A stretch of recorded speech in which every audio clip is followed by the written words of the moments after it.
যে সময় ক্লাস 9-এ পরে ওরে এই সময় আমি বিয়া করছি, ওই সময় ওর বাপ মা আমার হাত পা ধরছে, ওর মেধা বলো লেখাপড়া করাও।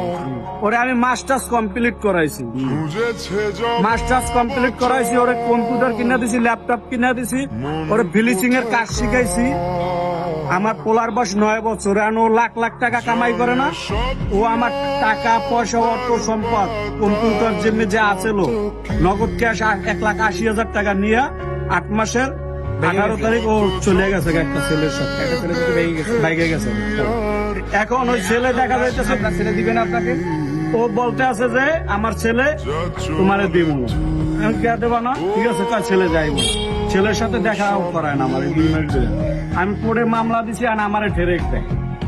ঠেরেক দেয় কি তোমার নামে এ মামলা করবো, ও মামলা করবো, তুমি আমার নাম মামলা টামলা করবো না। এখন আমার ও দেখা যাচ্ছে আমার না বললে চলে গেছে, আমার মামলা দিতে হইব না, তাহলে তো আমার বিপদে ফেলাই করতেন একটা।